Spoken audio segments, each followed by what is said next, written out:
Sunog yung alternator mga katrobol.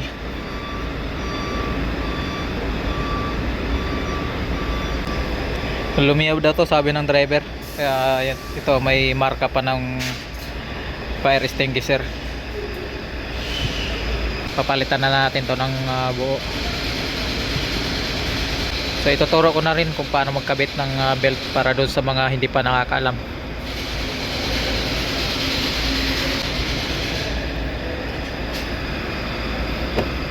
Papalitan ko na rin pala yung tensioner. Ayan, meron na akong bago na naka-ready rito. At ito yung alternator natin.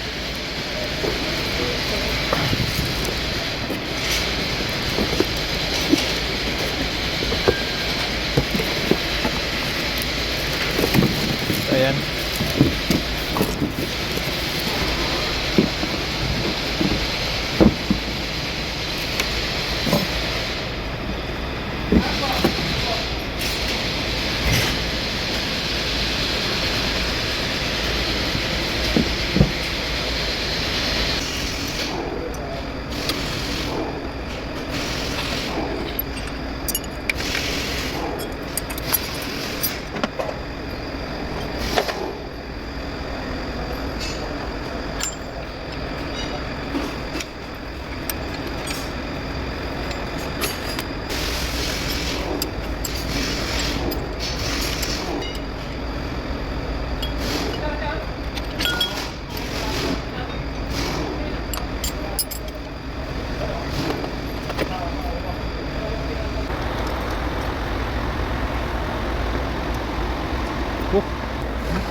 You are taking video, then you are telling what is the tools, what is the problem.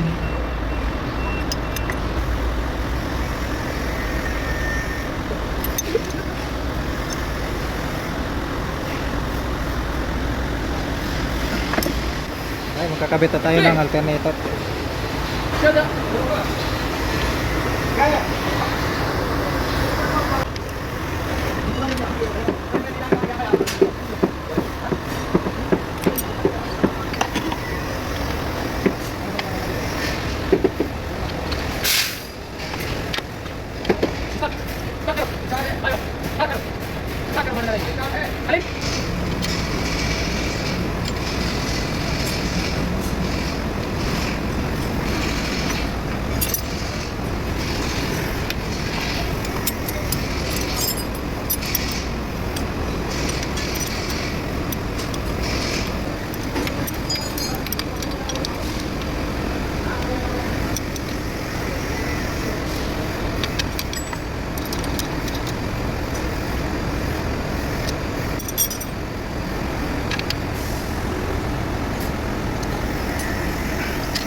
Yung double tie?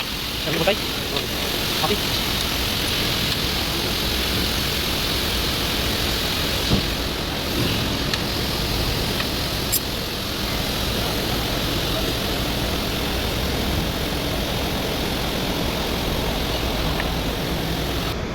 Alright, tapos na tayo magpalit ng alternator at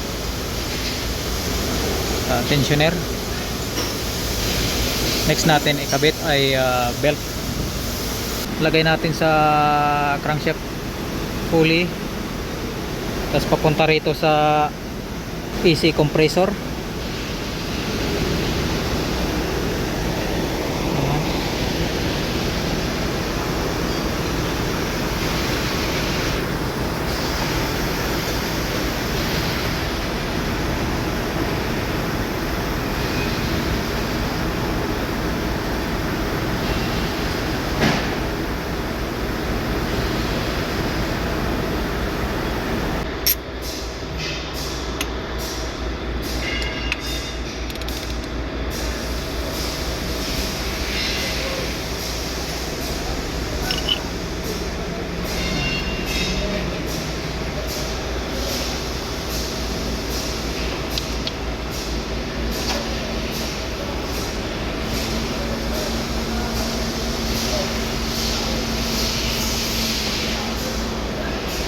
Okay, tatapos na tayo dito sa alternator belt.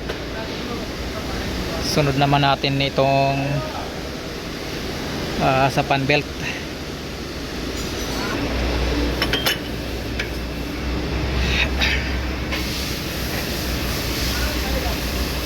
So sa mga hindi pa nakakaalam, sundan nyo lang tong guide na to sa belt rotation. So dun sa alternator belt, ito siya, crankshaft pulley, easy, tensioner, at sabit natin dito sa alternator. At ito namang sa pan belt, crankshaft pulley, sabit natin sa maliit na pulley. Tapos sa pan pulley, water pump, tensioner, tapunta rito sa idler.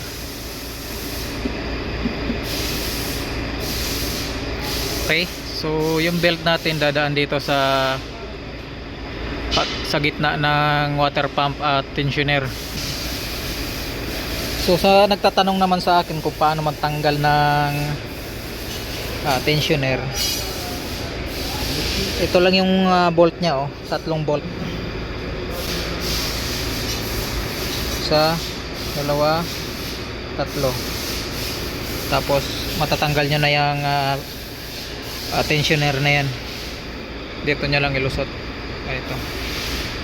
Doon naman sa hindi pa nakakalam kung paano magpalit nitong belt, kung gusto nyong palitan, ilusot nyo lang dito. So ganito lang yung paglabas ng belt.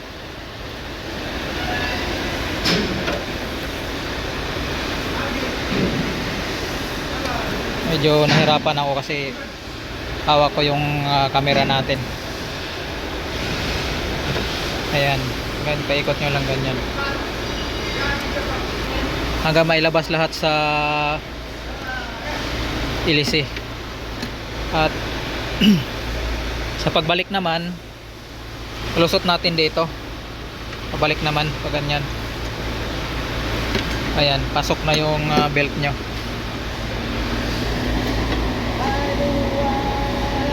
Okay,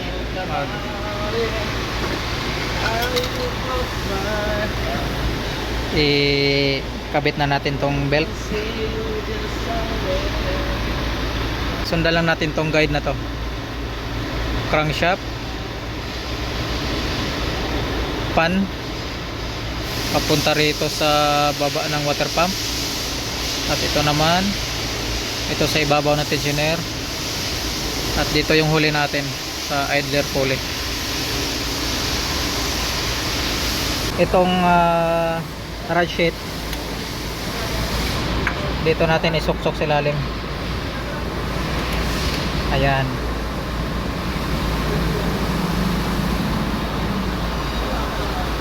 Tapos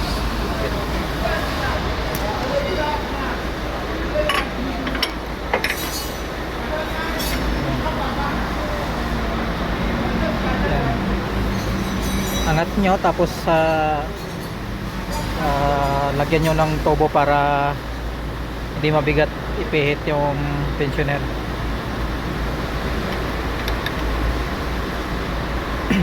Tapos saka nyo ngayon isit yung belt.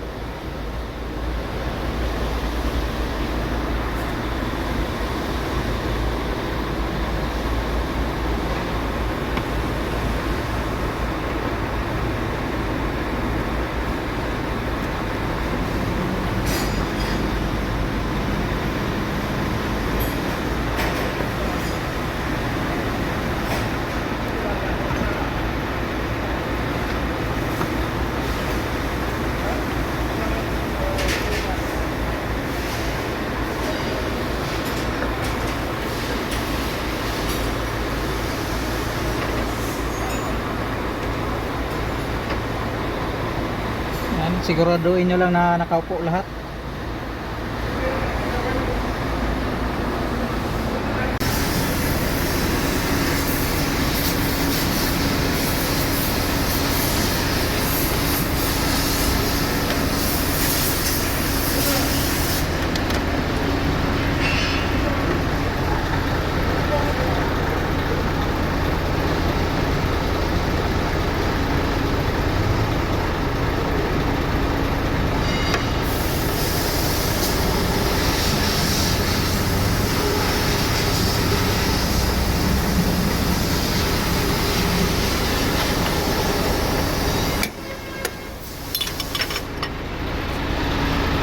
Naikabit na natin lahat ang belt. So ito yung pinakahuli natin, dito natin isabit. So ano na yan, tubig na lang, tapos linisin natin to ng konti yung marka ng leakage at papanda rin na natin.